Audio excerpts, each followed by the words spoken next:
Welcome to Elite Rugby SandC podcast, the best podcast talking all things rugby and strength and conditioning. At Elite Rugby SandC, we provide athletes with strength and conditioning programs that provides you with everything you need to become a beast and take your game to the next level. No matter what stage of the year or season, Elite Rugby SandC has a program for you. You can try before you buy, so try our 7-day, $7 trial to get a taste of what we offer here at Elite Rugby SandC. So take your game to the next level, become a beast, and join Elite Rugby SandC today. Today on the podcast, osteopath and athletic performance coach Emily Wallace joins me for a chat. Emily works at Access Performance down in Melbourne, Australia, looking after a whole different range of sporting athletes. Prior to her role at Access, Emily has worked as a personal trainer at Infinite Fitness, and she also worked with ST Kilda Football Club as the AFLW Rehab coordinator. On this episode, we discuss what it's like being an osteopath, common misconceptions in rehabilitation programs, what are the keys to success in a rehab program. Emily provides great advice for pre-season training, and we also talk about how to find the best healthcare practitioner to help you with your rehab program. This was a fantastic episode, and I just want to thank Emily for joining me today.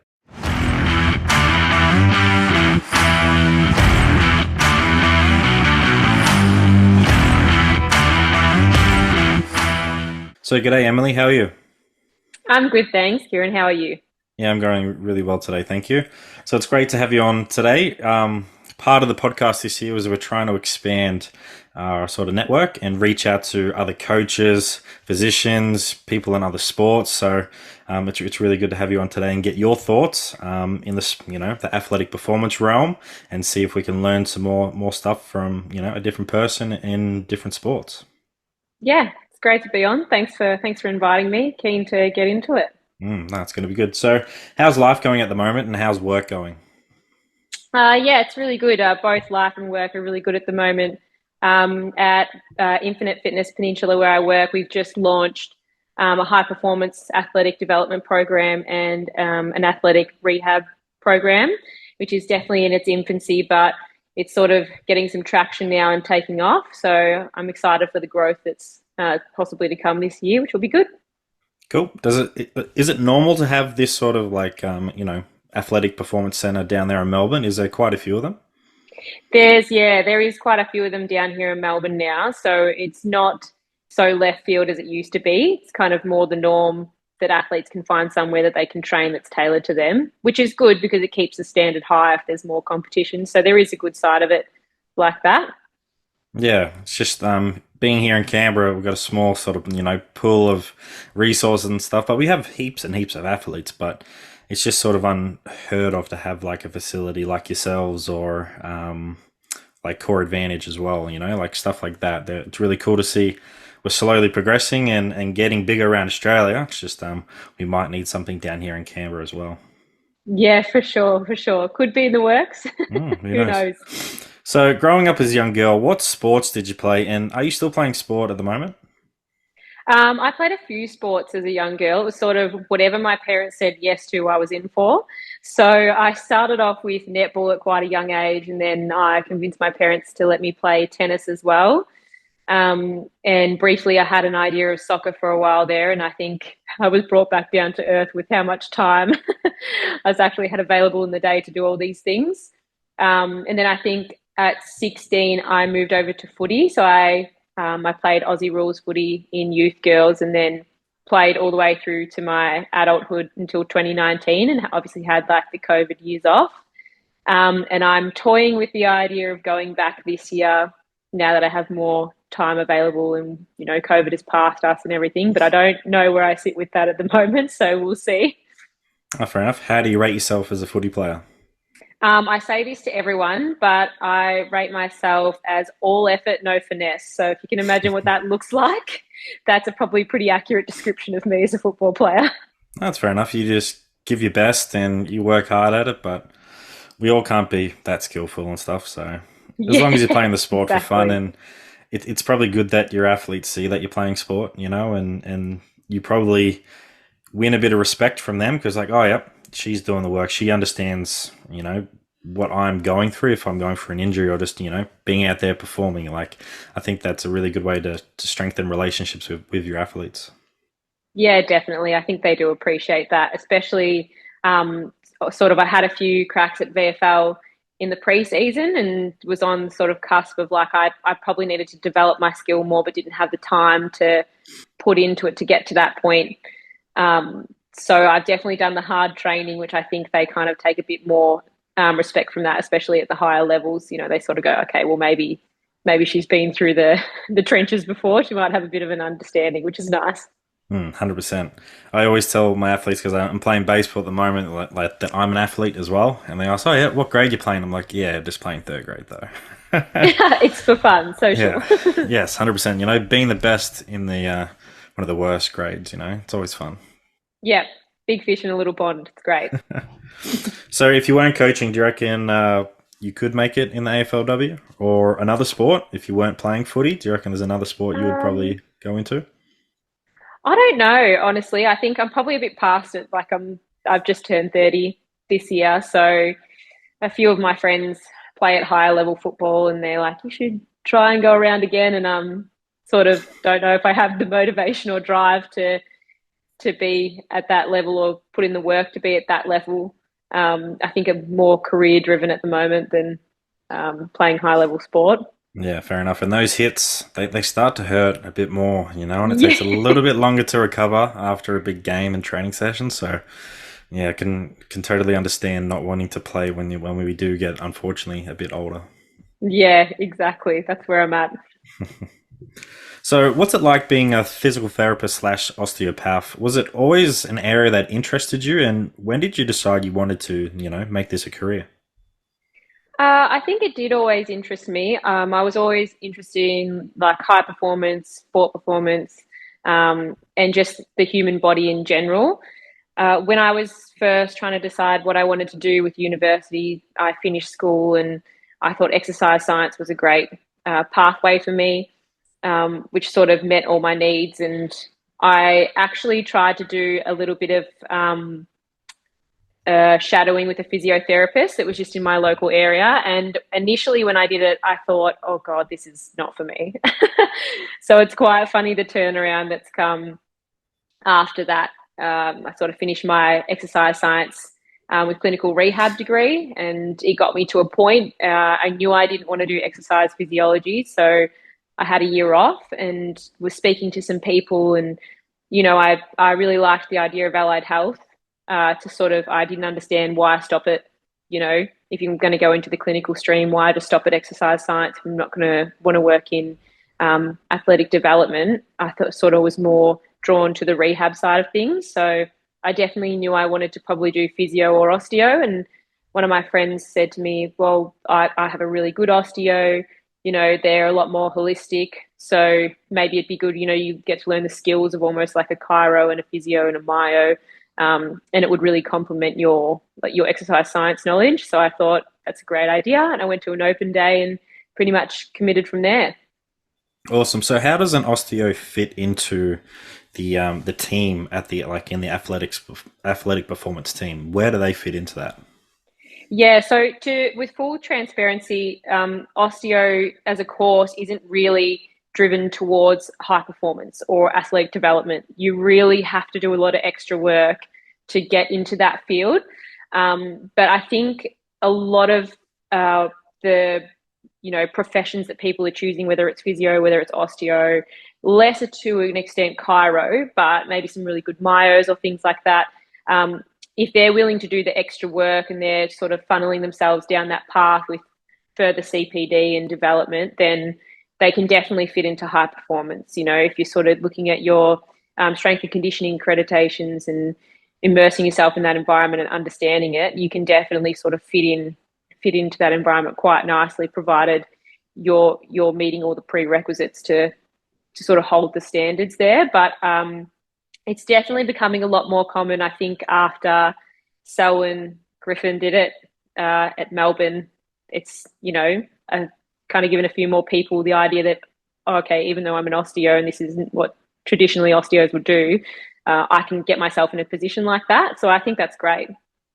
So are you mainly dealing with people in the rehab space, getting them back to athletic performance, or are you doing a bit of both in the rehab, but then also having a say in, the program to build people up? I'm doing both at the moment. So I left Infinite Fitness for a period of time to work at another facility where I did solely rehab. So just getting them back to sport, getting them back to high performance. And I didn't really do any of the athletic development stuff. And then I sort of got an opportunity to run a whole program the way I'd like to run it and sort of build it in the capacity I want to back at IFP. So I've returned there now and I'm actually doing both at the moment. So just while it's building, I'm doing both, but I will filter back towards just the rehabilitation and sort of hand off the athletic development to another coach when the time comes. Oh, awesome. So you worked at Infinite Fitness as a personal trainer for 4 years. Do you think this experience as a PT has had a positive impact being an osteopath? Yeah, definitely. I really think it did. Even with the ability to communicate and connect with people and sort of build that rapport, it was definitely a lot easier for me than it was for I know some of my peers when we were first starting to get into clinic and things. And I hadn't already had an understanding of the body and anatomy and how it worked, and I'd been exposed to some rehab already as well. So it sort of gave me the background to already start to weave both methods together. So doing the exercise science clinical rehab and then learning the manual therapy side of things and diagnosis and prognosis and all those and sort of start to blend them. I don't know how I would have gone honestly if I did osteo first and didn't do the exercise science and didn't do PT to start with. I don't think I would be where I am today. I'd probably be doing traditional osteo.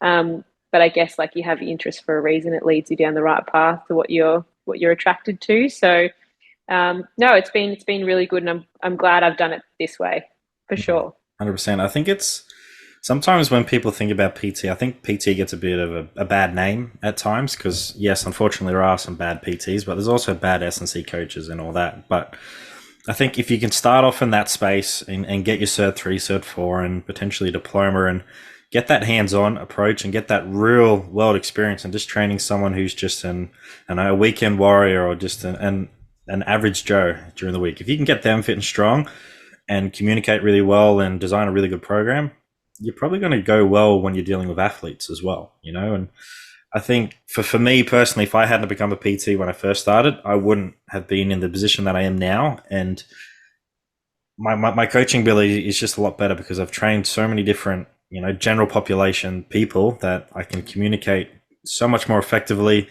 I know how to talk to someone for an hour. I've seen some coaches not being able to have that basic communication and just talk to someone one on one for an hour. Like, can you do that? Like, it's pretty challenging, to be honest. So, yeah, I totally agree with you that PT definitely has a positive experience. And for any young coaches out there, if you're thinking about coming in this space, being in athletic performance, go start out with general population people, build some experience and rapport from there, and then slowly work your way up.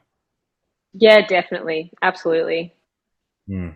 So, what is your philosophy as a coach, and what is your philosophy towards rehabilitation? It's a bit of a loaded question. So I don't know if it's as much a philosophy, but I know that my biggest my biggest approach is probably meeting people where they are in terms of like in their rehab process, in their mental position with their, in injury or trying to get, in a good spot pre-surgery. I think I had all these ideas coming in that I was like, everyone's going to want to do their rehab at 100% and get better and do whatever it takes when you don't really allow for the ebbs and flows of emotional stress that comes with that. So I think that's a big one, or has been a big one for me in terms of the learning experience. But I think also um, I just want to provide people with the best opportunity to get themselves better. So, for some people, they don't care if they go back to football, if they're a local footballer who's done their ACL for a second time. They just want their knee to be right. So, you've got to sort of meet them where they are, but then try and give them the best opportunity to progress in their rehab. So I just want to give them as much sort of evidence-based and informed approach and manage them through at a rate that they're ready to accept. No, that's awesome. I love that. Like, Mm.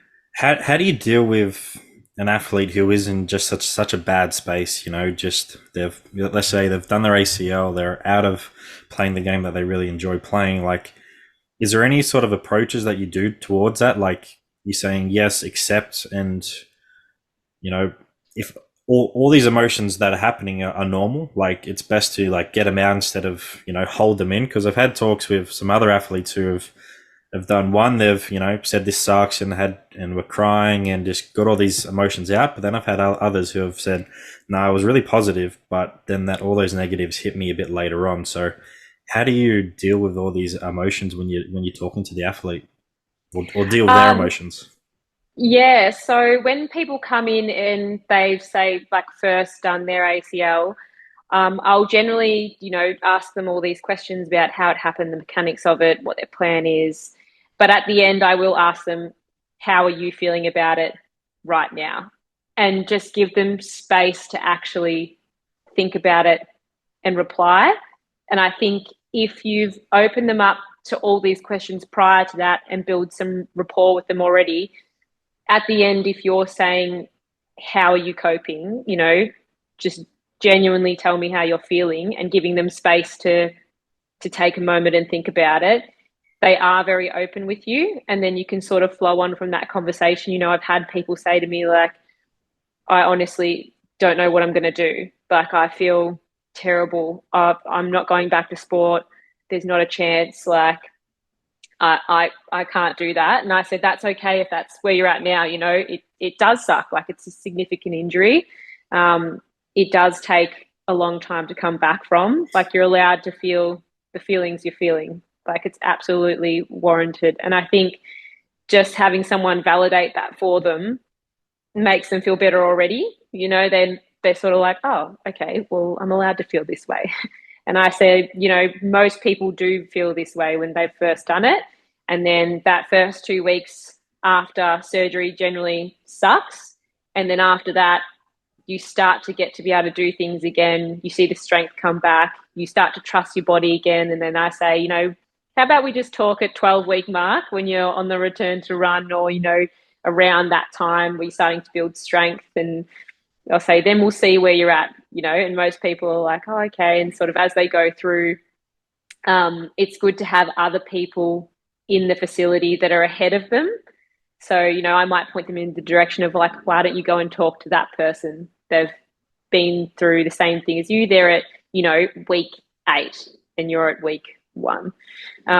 And I think having that extra person to also validate them that understands from like the same level, they've been in the same position and they said, yep, this part sucks. Like, you'll get to where I am and it's so much better, and it gives them that glimmer of hope that they're like, oh, this is actually going to be okay. My allied health professional says it's warranted, it's going to get better, and it's okay to be like this now. And then someone who's been in the same position as me is saying the same thing and they look way better now. Like, look what they're able to do.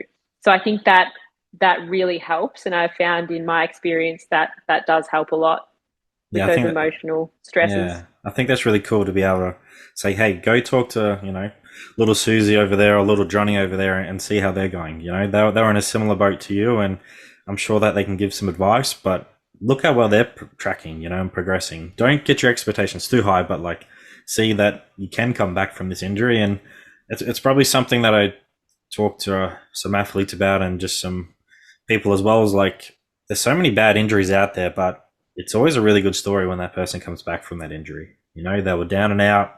They, hitting rock bottom, but then they come back bigger, better, stronger, and then they can start playing the sport that they love. Yeah, absolutely. And I think that too, like, they get the opportunity to actually have real motivation to train, 4 or 5 times a week. And they come back and they're like, oh, I'm actually fitter than I was before. Like, I can run way faster. I feel lighter on my feet. Like, I'm so much stronger.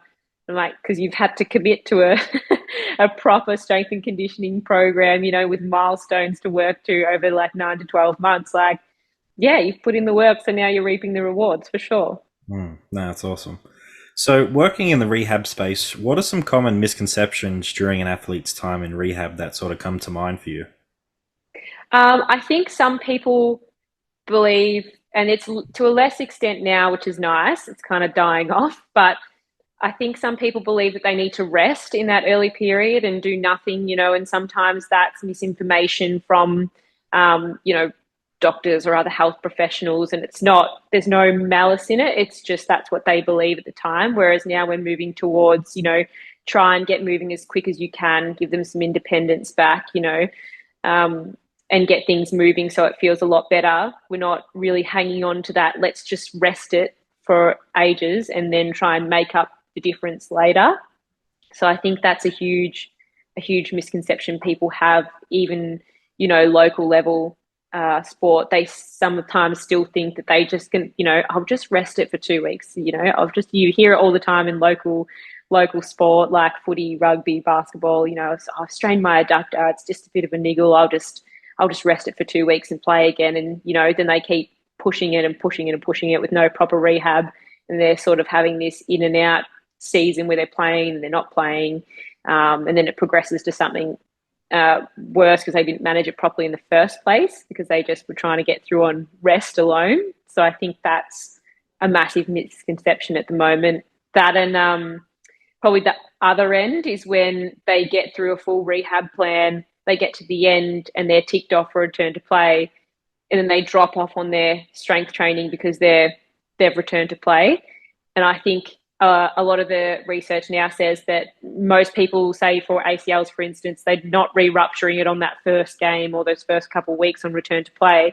They're sort of doing it that like 6 to 18th month mark after, where they've really dropped off on their strength training. They're not meeting the measures that they were before. And that's when they're creeping in with those like compensations and weaknesses and things like that. And that's what's opening them up potentially to the re-injury. So I think like both ends of the spectrum, the start and the end, for sure, are the biggest misconceptions at the moment. Yeah, you definitely see that a lot in clubland. I have one little injury. Yeah, I'm not training tonight. I'm not training this week, but I should be right for game day, And it's like, Oh yeah. well, that's not how it's going to be. You still have to train. Like, there's so many other things you can do. If it's a shoulder injury, depending the extent of the injury, we can still do a bit of running. We can just hold your arm across your body, or still do some form of skill work and off-field conditioning. Like, there's so much that you can do, and for me, it's just reminding athletes that, remember, we're playing a team sport here.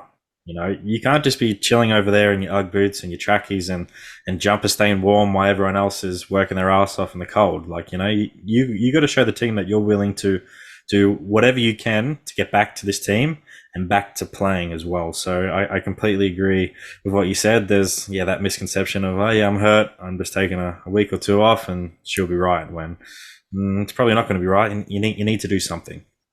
Yeah, absolutely.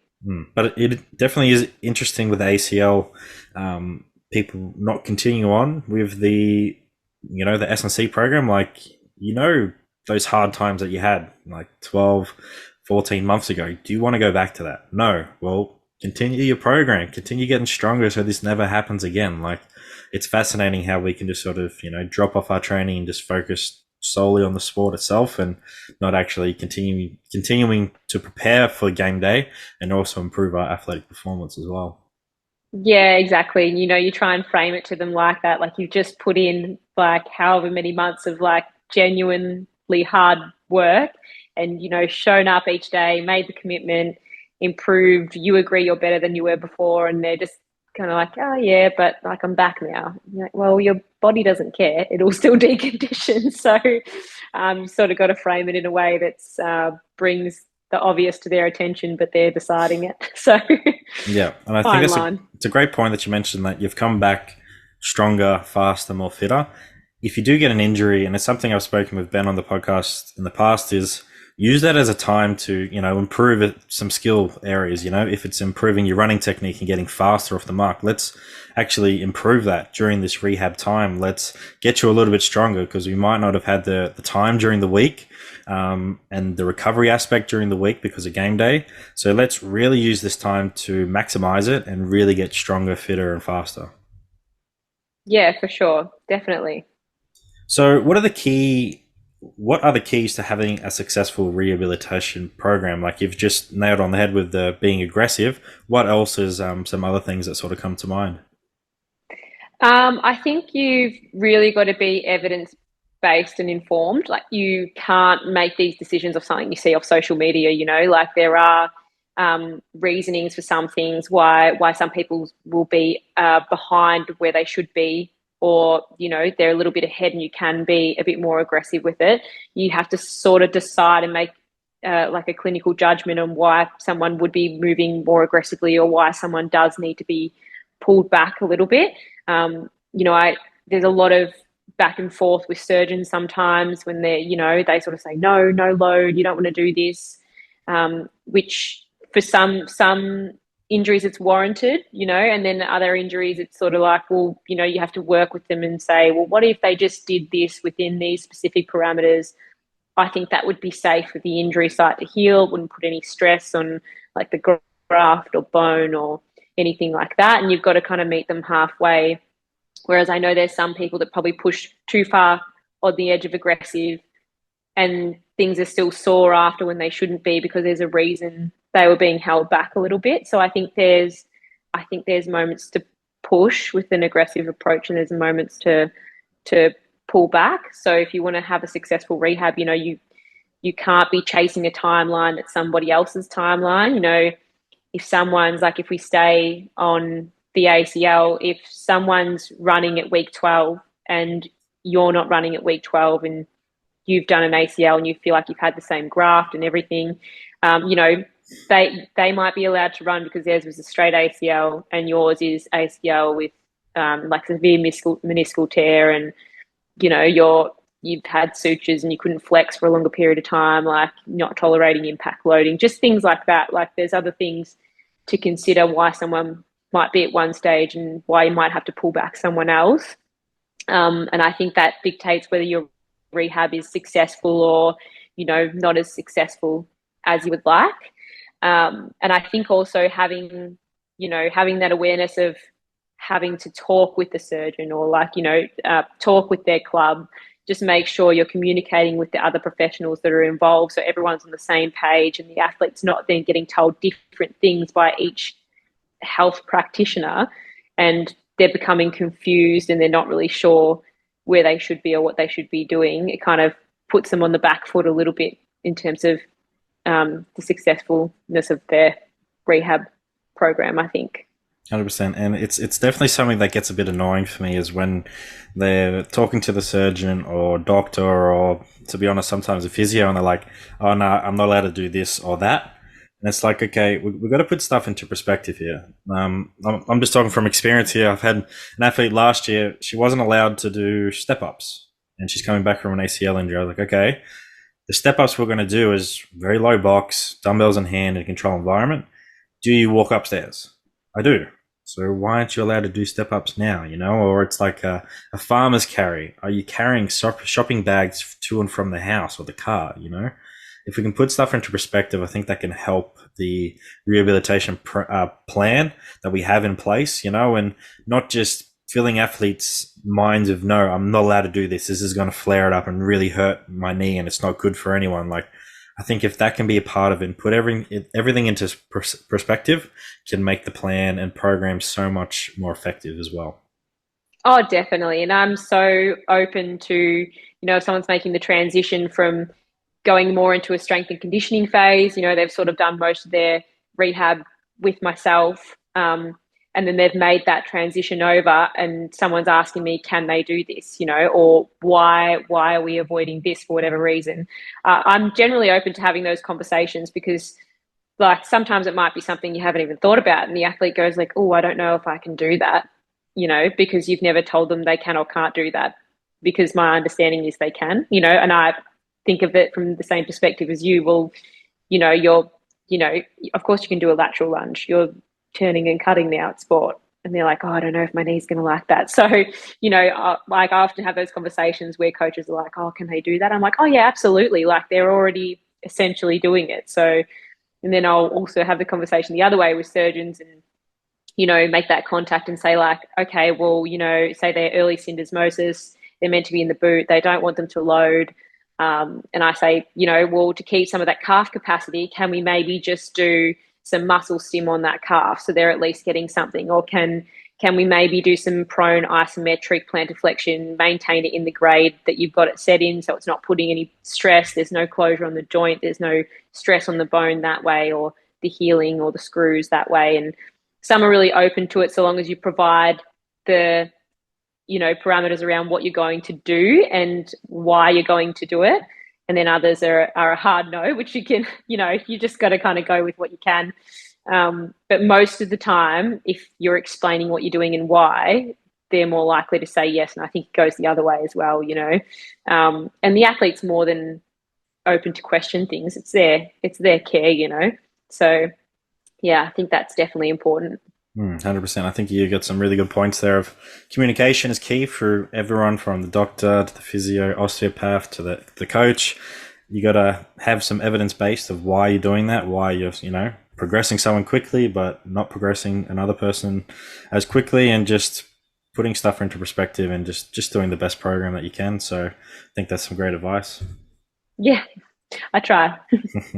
So the preseason in Australian sport is underway now for most athletes. What advice do you have for athletes undertaking preseason training? I think a good way to put it would be it's a marathon, not a sprint. So, preseason is long. The season itself is long for like across most sports. You don't want to be loading so much so quickly that you're peaking in preseason and then you trail off at the back end of preseason, and then in season it sort of gets hard because you've peaked too early and the load's too much. You've got to be in it for the long haul. So it's the best way to do it is load gradually and obviously try and maintain that, but also continue having an element of enjoyment in it.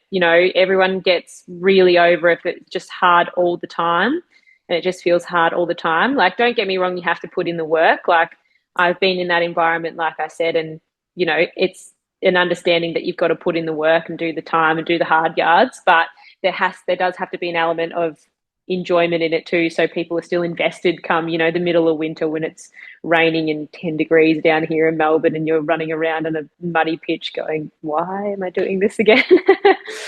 Yeah, so I think that'd be my biggest level of advice for people.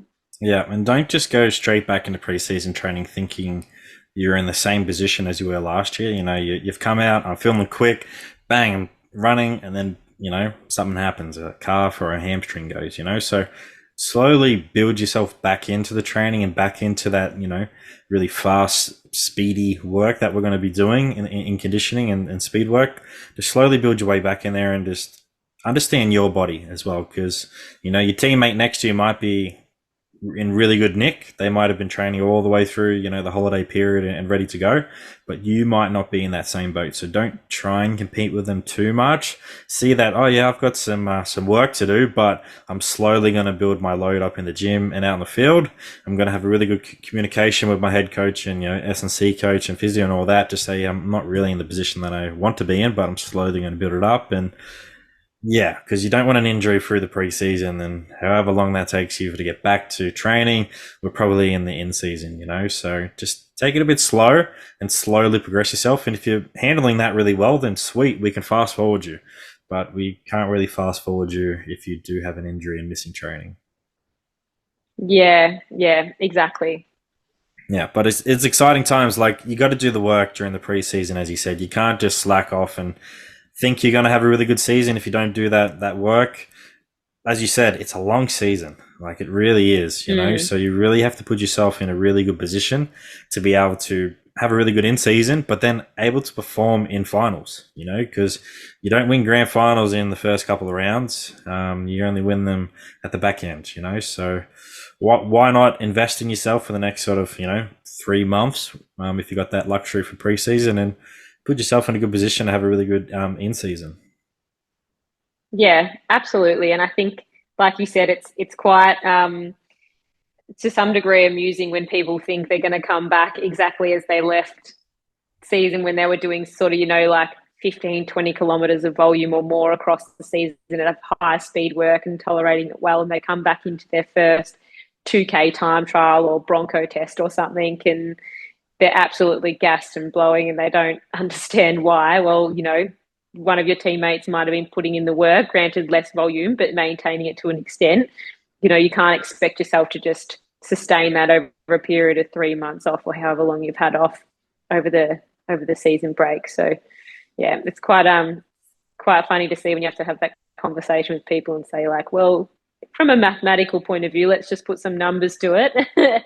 They're 15 maintenance and you're 0 is not really going to correlate to the same preseason. So yeah, for sure. Hi everyone, we just want to take a quick break from this episode. We hope you're enjoying this episode so far and all the content we have produced. We appreciate all the support from our listeners and followers so far. If you haven't already, sign up to Elite Rugby SandC blog today. We provide free exclusive content every single week to our subscribers. You'll find our website link in our bio below. Remember to like, subscribe, and share Elite Rugby SandC on all social media platforms to all your family and friends. Thanks again for all your support, and now back to the episode. So what advice do you have for athletes, coaches, might be a parent, wanting to seek out a health provider to take them through a rehabilitation program or their kid? How do they find one, and how do you know which one is, right for them? I think most people's go-to is Google at the moment. Like, people will just Google and it gives you the closest one to you. But I would say, like, go across a few pages and places and people, look at people's biographies, see where their credentials come from, what their background's in, is that what you're looking for?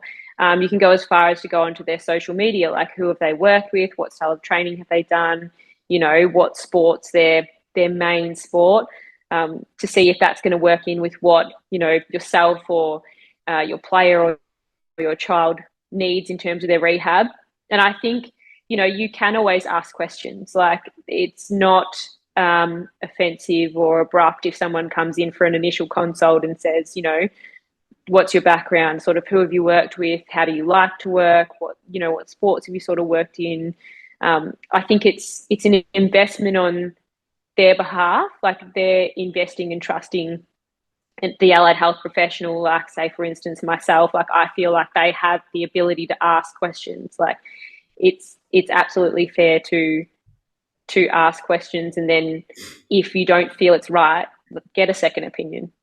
Like, it can't hurt to get a second opinion. And sometimes I'll tell people, I think you need a second opinion, if I'm not quite sure what's going on, or their scans haven't showed anything, but there's still something not quite right, I might send them to someone else just to get a second opinion. So I think there's definitely avenues now with social media to look further deeper into when you're trying to choose someone.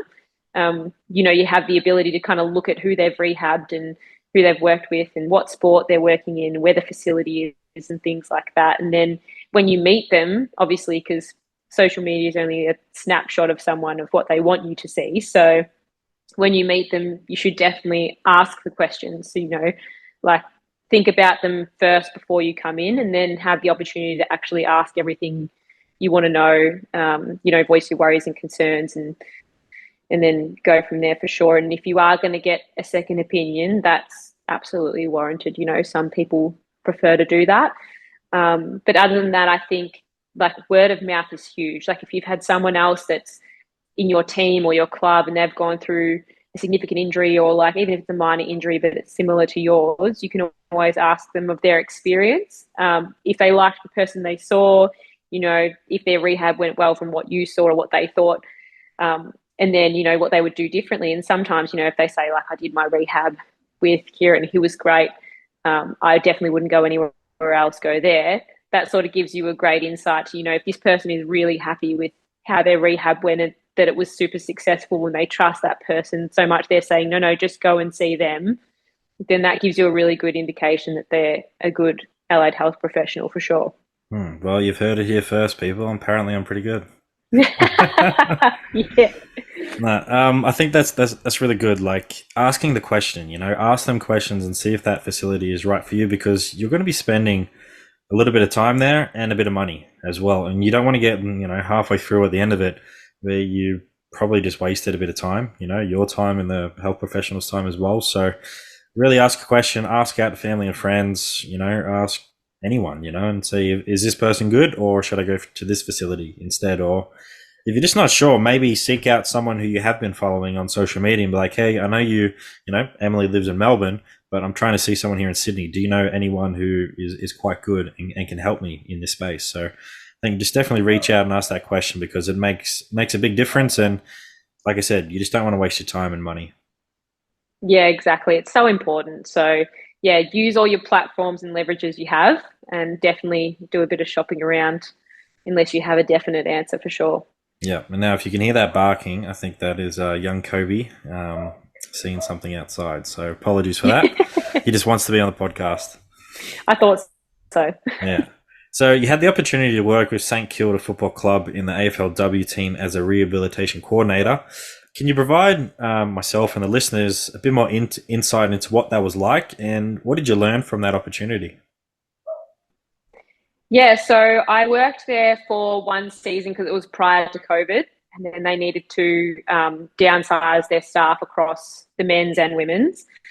And it was the best decision, I think, for amongst the team for myself because I know the lead SNC could only have one other staff underneath him, and I was at uni full time at that time, and your schedule changes all over the place. And I sort of said, well, I can't commit to changing as often as it might need to change, particularly through COVID. And it wouldn't be fair to, the team and the other staff if I was to try and take that on. So it was short-lived, but it was a really good experience. So it was great to be part of like a broader team. So, there was physios that sort of managed the players in terms of can they progress? Should they be held back? Are they going for scans? There's a doctor involved with some of them. And then there's also the strength and conditioning staff. So the head of performance is overseeing it. You're getting help from the SNC coach and sort of having that huge, broader allied health and SNC team was really useful in managing someone from start to return to play. It sort of is an environment where it allows you to progress people quite aggressively and manage athletes really well because they're there, so many times a week, like sometimes 4 or 5 times a week if they're in rehab, doing stuff under the guidance of the physio, or the rehab coordinator.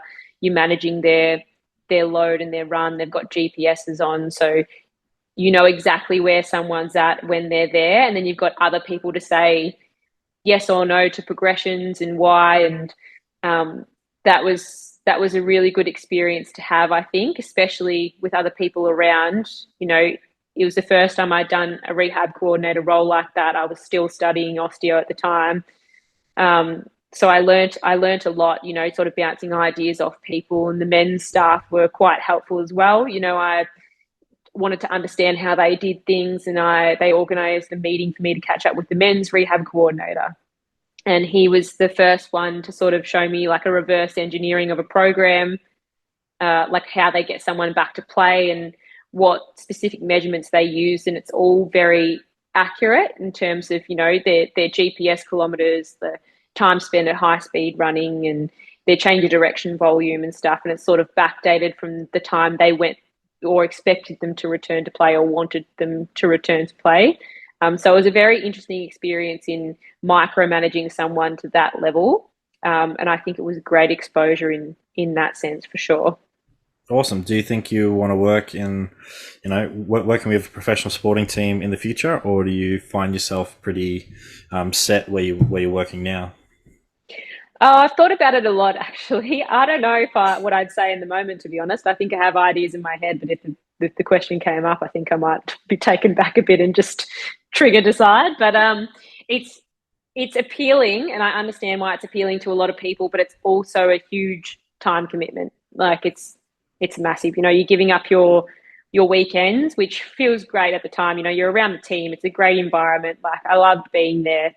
But it is a high pressure environment. Like you are trying to get athletes back to play, particularly if they're, quite relied on athletes in that team. The coaches want them back in as quick as they can. The club wants them back in as quick as they can. And you've got to find that balancing act of I'm pushing them enough, but not too much. So there is a level of stress and pressure that comes with that, and a level of time commitment, but the environment itself is quite rewarding. So I don't honestly know what I'd say, if I'd say yes or no. Be a surprise to me too. Yeah. A question that just pops in my head is, what advice do you have for athletes, heading into a rehab program? They might have just had an ACL or, an injury that's going to keep them out for several weeks. Like, what is some advice to come into the program, just so that they can just understand it more and not have any unrealistic, timelines or timeframes in their mind? Yeah, I think you have that conversation openly with your allied health practitioner. I think a lot of people don't backdate programs of like where they expect them to be and when they expect them to be there. So I know for myself, for instance, I will draw up a timeline of when I expect them to be at a certain point that's reasonable. And I'll sort of have a few weeks buffer here or there, depending on the injury, or a few days, depending on the injury. Say if it's like a hamstring strain or a calf strain, depending on the grade, we might have a few days either side for wiggle room. If it's an ACL or a shoulder or something like that, we might have a bit more, like weeks either side if needed. But I think just showing, you need to show the athlete, and the allied health practitioner should have a good idea of this, about what the plan is when they're moving through stages, and then what they should expect in those stages. So this is what the macro plan is, across however many months it's going to take. This is where I expect you to be in these weeks. This is when we'll retest, and this is where I expect you to be then, and then we'll retest. And they should have goalposts that move and, sort of progress and build on each other. So then they say, oh, I have to get to this before I can run. It's not you telling them you can't run yet. No, sorry, you still can't run. No, you're not there yet. To them, all they hear is no, no, no. But if you give them an understanding, I think give them as much knowledge as you can about where they should be and what the markers are for passing those tests, then they have a better understanding. They're like, oh, well, I can't do that yet. So I know that I've still got a few more weeks, and they feel more okay about it. I think that you should definitely have that as an expectation going in, that they have a formulated plan for you and what that looks like, so everyone can be on the same page, as opposed to getting frustrated because all you hear is that you're being told no to run, but you're not that far in and you can't do a single leg squat yet. How are you going to run? I think that definitely helps build expectations throughout, and then it just sets the tone for the rest of the rehab. Like, they know where they have to be, they know why they have to be there, and you're not sort of trying to fight with them every step of the way, going, no, you can't run yet, and they felt good enough, so they wanted to run on the weekend and didn't tell you. It just can start to spiral. So I think looking for a good allied health practitioner and rehab practitioner is obviously the first step, and voice all your concerns. Like, if you're worried about something, tell them that. If I've had people flat out say to me, I am not waiting that long, So I've have a guy who's just had a meniscal repair, and he's playing at quite high level football. He's playing VFL football. And, the surgeon said, no, 6 months, that's it. And he came in and said to me, I'm not doing 6 months. And, my approach to that, I was like, well, I'm glad you've been honest with me. Now we can try and work around that to an extent. Like, I can try and meet him in the middle, but, we can't just push things because you don't like it. But I would rather you have tell me that than get to the 3-month mark and you go, I'm just going to jump back into training because I've had enough. I'm not waiting any longer. No, that's awesome. And I think going into from advice for athletes is, when you're going in to meet your, the person who's going to be helping you through your rehab program, is knowing that they're going to give you the best program that they know. They're there to help you. They're there to help you get back to where you were, and even better. It's just, you need to come in here being ready to train and ready to do the work, because if you don't do this work, we can have the best program set in place, but if you don't do the work, you're not going to get back, and you're probably going to hurt yourself and delay your return. So just be ready to work and continue working after your initial return as well. Yeah, definitely. You have to be all in. And I think setting that expectation from the start of, some people go, oh my God, 5 days a week. I've never gone to the gym 5 days a week. And I'm like, yeah, well, you have to now. Sorry. It's just how it's going to be. And you'll see why. And then sometimes people miss a day and they go, oh, my shoulder feels so bad for it. Or, my knee feels horrendous because I missed a day. And I'm like, yep, like it'll happen here and there. But this is why it's generally set up this way. Yeah, 100%. So when you're not working, what do you like to do in your spare time? Is there any certain like TV shows, secret hobbies? You got like secret talents that you like to do? Yeah. So what do you like to do in your spare time? I don't have any secret talents, that's for sure. Okay. So I've just got on to reading again. I do a lot of reading in the evening, which I think is good. It's very cathartic for me, I think. Other than that, it's been great in Melbourne weather-wise, which we've sort of long awaited for. So I'm usually down at the beach. Not that I can do anything impressive like surf or anything like that. I try. It's not great. It's much like my football, but that's generally what I Consistent. do in my spare time. Yeah, consistency is key with me. I think that's pretty much what you see is what you get, and it stays the same. Cool. So what do you like to read? Is it fiction, non-fiction, or are you reading like more research articles? I sort of flick between. I do some research articles here and there, but I find if my brain's super fatigued from the day because it's a demanding job, you sort of got to always be on and get things right to the best of your ability. I try and read more. What have I been reading at the moment? I don't even know what category it would fit into. Maybe even like self-help or something like that. But I read recently The Monk Who Sold His Ferrari, and I liked that. Yeah, it was good. It was good. Um, and I've read the book, just finished Grit from Angela Duckworth, the psychologist. So yeah, that one I enjoyed too. But yeah, I'm sort of reading those ones when my brain's a bit fatigued and I can't I can't get through a research Yeah. paper. No, big fan of the Grip book, and I really liked it. It was just something different, and just that research, and then I secretly liked it because they talk about Seattle Seahawks, and that's my NFL team. So it was cool to see Pete Carroll, the head coach there for Seattle, just talk about grit and really imply it into his athletes, and it's just shown over the last sort of the time that he's been coaching. So it's really cool. Yeah, America is so ahead in that respect, aren't they, in terms of the psychology behind sports and performance. So it's so interesting to hear coaches and staff talk in that, especially in the NFL.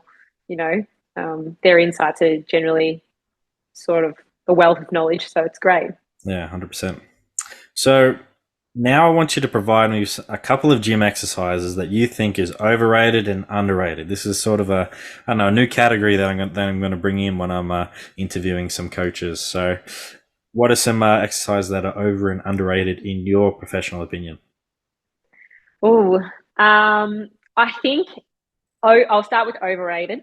So I think I'm going to use it as a collective of exercises. But when you see those exercises that are, they have one leg on a Swiss ball, and they've got a kettlebell in one hand, and they've got a band in the other. Like, it's just so overcomplicated that you don't even know what it's trying to achieve. Like, I think those are really overrated. Sort of adding as much constraints as you can and hoping to achieve something, or it just looks really hard. I think um, they're really overrated, and their risk reward just isn't there. They're kind of like the Instagram clickbait that you're like, oh, look at this guy, he's hanging off, a rack while he's got a Swiss ball in between his knees, and he's crunching while he's riding a bike. Like, it's just, it's just beyond ridiculous, and just there for clickbait. Like, I just loathe seeing those on my feed.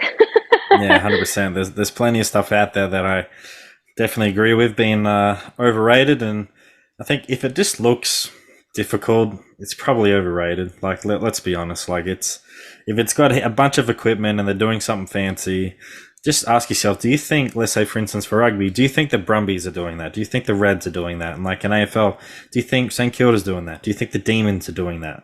Probably not. So why should you do it? Yeah, exactly, exactly. So what are some underrated exercises that you think? I think I've got a few here. I think probably not as underrated as it has been in the past, but I think specific sprint work and like sprint mechanics work is underrated. How much value it actually gives to you when you go back to field-based work or training. I think there's definitely merit in working on those factors. The best way to run faster is run faster. So I think that definitely has place in an athletic development program and in rehab. I think some exercises working with perturbations within a reasonable amount or a reasonable way definitely challenges the athlete to move in a capacity or ideal way, which mimics a stimulus or is a foundation for a stimulus that they can then apply in a game style scenario or on field. I think they're really underrated. Like, for instance, I don't know if you've ever tried to do an A march with a water bag, but it feels ridiculous because it's so hard to manage yourself. But then it makes you better in terms of like stability and actually finding where you need to be from a mechanical perspective. And it lets the athlete feel that movement pattern or that position, and then they can then apply it once they've felt it and they've owned it. They can apply it in game style situations or at more challenging levels. And I think the last one would be isometrics. So I think these are huge in rehab and athletic development. I think they still have their place as almost like a neurological primer pre-movement. And some of them don't even need to be weighted, and they're quite hard. Like, I've given people, overcoming isometric rack pushes, and they're like, God, that gassed me. But it's not obviously going to make them sore. So it's a good, primer sequence, or, even like floating heel split squats, and they've got no weight but body weight. And they're like, why is this so hard for 30 seconds? And I'm like, because, your load is your body, but you're trying to maintain these internal perturbations almost. And, it gets you better in terms of like positioning or maintaining positioning, and, primes you for the movements you're about to do without worrying about that soreness post as well. So I think they're really good. And I know Alex Natera has heaps of research in this space, and he's done some great work in this area with, sort of overcoming and yielding isometrics and quasi-isometrics and stuff. So he'd be a great one to look into if that's interests anyone, for sure.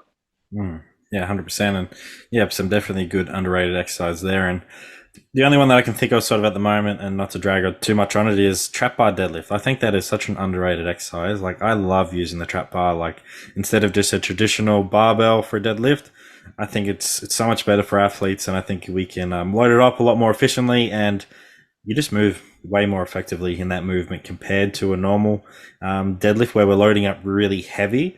I do have to say, like, yes, we're still going to do the movement, but I like doing it more like in terms of power cleans and stuff, not just loading it up for strength. I like to do it more for power, and then like using the trap bar for more that strength force application. Oh yeah, absolutely. And I think a lot of athletes will tell you that they prefer it in season as well. They always want to do their 1RMs on a trap bar as opposed to a straight bar. But yeah, like force application, it's definitely a better position to be able to express, more sports like movements, I guess, and movements that they're going to express on field for sure. Yep, and I lied. The next underrated one is anything in horizontal power, like broad jumps, single leg broad jumps, doing multiple jumps, or just pushing a sled. Highly underrated. That transfers over to our sport so well, and I think we don't program as much as we should in the athletic industry. Yeah, I would definitely agree with that. And when you give it to people, particularly like single leg broad jumps and things like that, or even over hurdles, and they sort of think like, oh, this will be easy, and they do it, and they're all over the shop, and they're gassed after 5 reps, and sort of had to explain to them, well, yep, it's not that easy, but it will correlate over for you fantastically. 100%. So moving into the Triple H, it's pretty much my favorite part of the podcast, to be honest, getting to understand you, Emily, a bit better. So hardship, can you think of a hardship during your, coaching career that sort of stands out, and how did you get through this hardship, and what did you learn during the hardship? I think it wasn't like one specific time of hardship. I think when I did commit to St Kilda AFLW, and I was still, sort of full-time studying at uni, and I was trying to balance that with being a coach, in the morning and the evenings as well. That was definitely a hard time period to get through. It was very, very rewarding, but it just sort of made me realize that I had so many eggs in so many different baskets, and I was trying to do so much that I was on the way to burnout for sure. And I just couldn't put as much effort into everything as I wanted to. So it was being jack of all trades and master of none sort of thing. So I think that really opened my eyes into, if you want to be really good at something, you've got to go further down that path and put a lot of your energy and your time into that. It's very hard to manage things across like multiple commitments, and you've just got to pick your thing and really narrow in your focus and make that priority. 100%. And we definitely just get caught up and start saying yes to all these opportunities, and then you realize, oh shit, I'm doing quite a bit. So you can say no to stuff, and we don't want you to burn out and leave the industry. It doesn't matter what profession you're in. We want you to stay there, and just stick through some hard. There are going to be times where you just have to work hard, and there's not much spare time. But yeah, just don't feel like you have to say yes to everything. You can say no to some stuff and focus on a few different areas, because you don't know what opportunities are going to come if you just really hone in and focus on those 1 to 2 things. Yeah, absolutely. And sometimes you need to go through those saying yeses too many times or too many things to learn from it and say, okay, well, nope, that didn't work for me last time. This time I'm going to actually prioritize and really think about what means most to me and draw my focus towards that. Yeah, definitely try, definitely try it. So the next one, hero. Who is your hero or heroes, and why is this person your hero? I've never said this to her face, so it'll be interesting if she hears this on the podcast. But I would have to say my little sister, Shannon, and it's probably weird to say given she's my little sister, but she endured some really challenging times. So when she was 16, she fell really ill. So she basically required life support because her lungs just were not functioning anymore at all. And it came out of nowhere. Like, our family didn't expect it, didn't see it coming. We had no reason to think that she might get sick. And we were sort of told, she either needs a transplant or she won't live. And we weren't waiting long in comparison to how long I know other families wait, which is so unfortunate, but it's just how it works. But she was fortunate enough to get a double lung transplant, and just to see her go through that, something that was so hard and brought her so much pain that she had to struggle through. I think she's incredibly strong, and we're so grateful to places like the Royal Children's Hospital. They were amazing, and the doctors and nurses there are amazing as well. But as a 16-year-old, you wouldn't think you would ever have to go through anything that challenging and that hard. But she's 25 now, and she's healthy and she's doing great, which is fantastic. But she's done so well to recover and sort of get back her life the way it is now. So I think for that reason, I always think she's so strong. She won't say she is, but I think she's so strong and so impressive to me because she's just dealt with it and, sort of kept going, which is fantastic. Like, it's amazing. Yeah, shout out to little sis, eh? Yep, that's it. And now I've got to bring her back to earth when she hears this and tries to rinse me for it. It's like, you're my hero, you're good, but you're not that good, just come back down. But I'm still the older sister, so settle down. Yeah, exactly. That's how it works. I'm still the favourite in the family, hopefully. No, that's definitely her, but that's okay. She had to almost die for it, but she got it. And the last one, highlight. What is a highlight that sort of stands out during your coaching career so far? I would say that working at St Kilda was definitely a highlight within the AFLW for sure. Like, it opened my eyes to a lot of new opportunities and sort of funneled me to what I wanted to work in and showed that it was possible, and gave me exposure to a lot of very intelligent people, which was fantastic. But I think I really enjoy the little wins that people get to have in rehab. Like, I think that when I think about highlights, sometimes I remember those things. I'm like, oh, remember when that person could finally do a box squat, or remember when that person could finally reach overhead and they hadn't done that for like 2 years because their shoulder hurt for so long. Or, I think like just seeing people tick off goals that were really important to them, like even if they don't seem like much, is always super rewarding. Like, it's such a highlight for me when, someone box squats and they're like, oh, they look at you and they go, did you see that? And you're like, yeah, I was here. I saw that. I programmed it for you, but I'm so glad you're so happy about it, or some people get to like run and they've been held back from running. They haven't run in 4 months. All they want to do is run, even if they don't go back to rugby or football or whatever. And they finally get to tick their legs over, they're just so happy. So I just love seeing people in that position where they start to build trust in their body again and start to realize they can do things, and they just get those little wins. I think that's great. So I get a lot of highlights frequently, which is great. But they're definitely my favorite moments. Yeah, it's great to see an athlete just do the work and trust your program and get back to where they need to be, and then more, and they achieve more, and then you can just sort of sit back and just be like, yeah, I helped them, but it was just cool for them, or for me to see them just buy into the program and just do the hard work, and for me, I always put it back onto the athlete. I'm never going to claim, or I helped train this person and that person get to where they are. It's all them, but it's pretty, I'm definitely selfish when it's like, I see them do something well. I'm just like celebrating that win inside, because I'm like, yes, it actually worked and they're back to where they need to be. So I'll definitely be selfish on that, but all the work and credit goes to the athlete.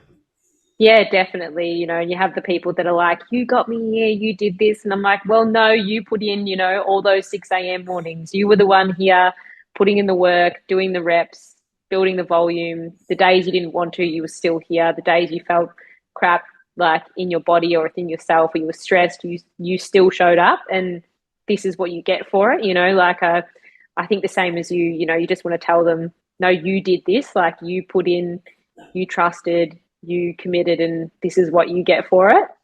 It's great. Yeah, 100%. So those are the main questions that I have for today. Can you think of, my next podcast guest? Is there anyone that or someone out in the field or a sports athlete that sort of comes to mind that I should get on the podcast and have a chat with? Well, I don't know about athlete. I know that I graduated with two of the guys I graduated with are very much in the same boat as me, as they work in the S&C field. And I know one works at Carlton with the women's, and I think one works with North Melbourne at the moment. So they would be great to get on the podcast. They're both very intelligent human beings and would provide some great insights. One of them's Liam Heilberg and the other's Michael Morris. So you should look them up on Instagram and send them a DM. They'd be happy as to jump on. Alrighty, sounds good. I'll definitely reach out to them. Thanks for providing those people, those names. Where can listeners find you on social media if they do want to reach out? Yep. So Wallace _sports rehab is my handle at the minute. So definitely feel free to reach out if you have any questions, S&C or rehab.